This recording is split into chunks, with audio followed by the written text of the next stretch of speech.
wakati huu wapenzi watazamaji wa channel ya Dr. Mukhtar TZ, karibuni tena, na leo nimewaletea mada ya faida za kula dagaa. Dagaa ni chakula maarufu sana katika jamii zetu na mara nyingi huwa tunatumia kama mboga. Kuna aina nyingi za dagaa ambazo zingine hupatikana baharini, pia zingine zinapatikana ziwani.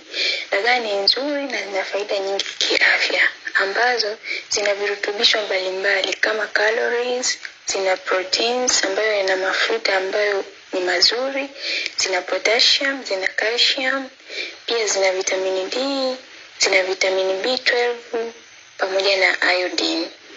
Sasa tuangalie faida moja moja za kula dagaa. Kwanza, dagaa zinaweza kumkinga mtu dhidi ya magonjwa ya moyo.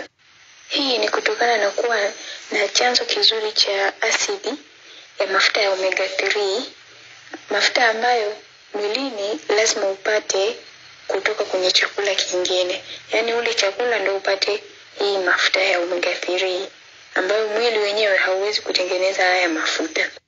Kwa hiyo hii asidi inazuia mtu kupata tatizo la moyo kwa kuwa na athari dhidi ya shinikizo la damu au tunasema hypertension au wengine tunaita kama pressure.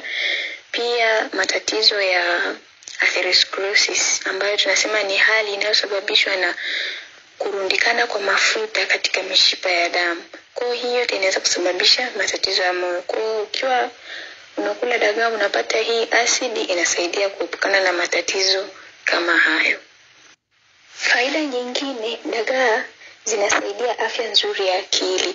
Hii ni kutokana na uwepo wa haya mafuta ya omega 3. Asidi ya mafuta ya omega 3 imegunduliwa kusaidia afya njema ya akili kwa kuzuia hali kama vile wasiwasi na kusaidia kuongeza viboreshaji muhimu vya kemikali za ubongo ambazo tunasema zile zinaitwa neurotransmitters katika ubongo pamoja na serotonin. Kwa hiyo kila dagaa inasaidia kukupa afya nzuri ya akili. Faida nyingine, husaidia kutengeneza seli nyekundu za damu. Hii ni kutokana na kuwepo kwa wingi wa vitamini B12 ambayo inasaidia katika utengenezaji wa hizi seli ambazo husaidia katika usafirishaji wa oksijeni ambayo inazunguka mwilini. Faida nyingine, ukila dagaa inasaidia kuipa mifupa afya. Hii ni kutokana kuwa na chanzo kizuri cha calcium, madini ya calcium ambayo yanapatikana kwenye dagaa yanasaidia kufanya mifupa kuwa imara na yenye afya.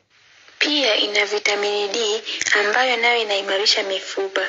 Pia husaidia katika ufyonzaji mwilini wa madini ya calcium.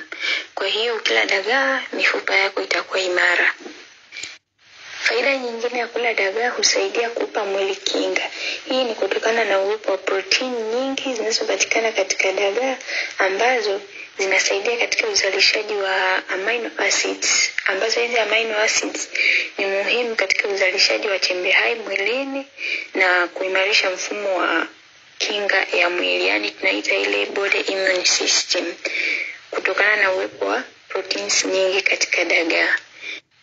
Pia husaidia katika kudhibiti kansa au kwa wale ambao tayari wana kansa. Inaweza kudhibiti seli zinazosambaza saratani mwilini. Hivyo imethibitika kuwa virutubisho ambavyo vinapatikana katika dagaa vinaweza kutoa kinga kubwa dhidi ya ugonjwa wa saratani. Hizo ndizo faida chache za kula chakula cha dagaa.